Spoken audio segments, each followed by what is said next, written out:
my puppies. This is Melody Fletcher, author of Deliberate Receiving. Finally, the universe makes some freaking sense. And today's awesome question comes from Awesome Dudette. Hi, Melody. I received your book last week and I'm in love with it. Thank you. I am currently reading it the second time. Well done. Because of your book, I finally understand in detail how we have resistance to certain issues and limiting beliefs that keep us stuck. However, I used to really be into astrology and psychics in the past, and I've realized how their predictions of my future have been keeping me from manifesting a lot of things I've wanted because I thought I couldn't have it since they said I couldn't. Well, I always wanted to move abroad ever since I was little, and all these different astrologers I used to go to kept telling me how it was not going to happen since my horoscope didn't say so. Or they tell me that the chances are only 10%. My rational mind would never agree, but every time I think or visualize going abroad, the images of them saying I can't go is keeping me stuck. How can I do some vibration cleaning so I'm not stuck anymore? And can I have the life of my dreams? How can I change this limited belief and move on to manifest my dream life? Well, thank you very much, Awesome Dudette. I have written about psychics and the like before, and I mean, really, if we're going to be honest about the definition of psychic, I could call myself a psychic. I don't, because I don't want all the baggage that comes with that. But a psychic person is simply somebody who can read energy, and astrology is a tool through which you can do that. Now, there are limitations to doing that, because here's the thing, sweetie. You cannot outsource your manifesting. So if somebody comes and tells you that they know exactly what your path is going to look like, then they're deluding themselves. Yeah? Because nobody can tell you exactly what your path is going to look like.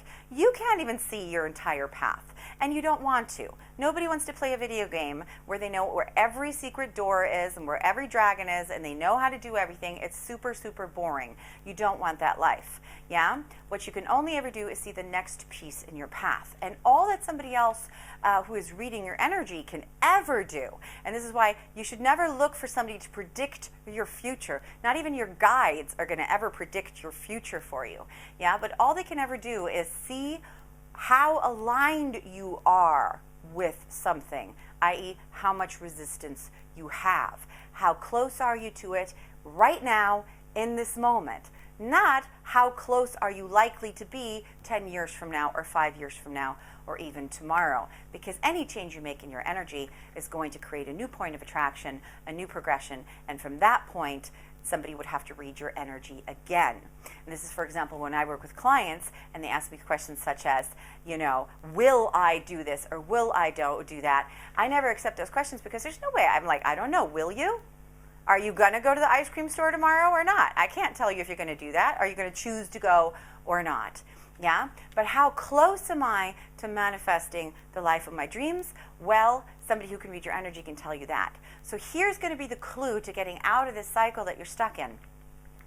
Because you need to own your own vibration and your manifestations. So these astrologers and psychics who came into your life, who gave you these negative messages, they were nothing more than representations of your resistance. And that's why I didn't mesh with what your logical mind wanted, because our resistance is often not logical.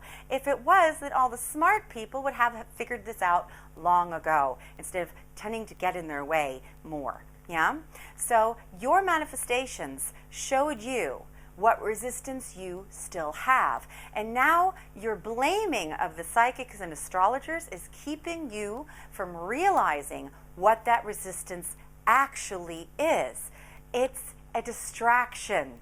If you can blame it on the astrologers, well, if they hadn't said that to me, then I wouldn't have resistance.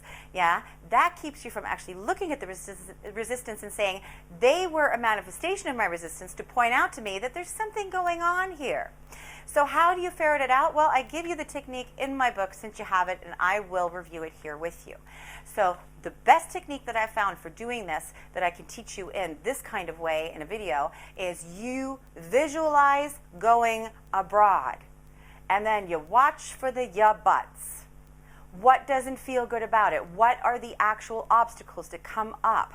I I'm scared that I might get hurt. I won't have enough money. The people might not like me. I might not like them. I might not like the food.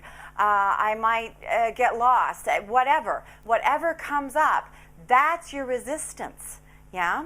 And then you follow the emotions, you sit with the emotions that come up, and there are various techniques in my book for doing that, for helping to clear that resistance, which I have no doubt that you'll have no trouble following now that you know that you're not trying to get rid of your belief in psychics.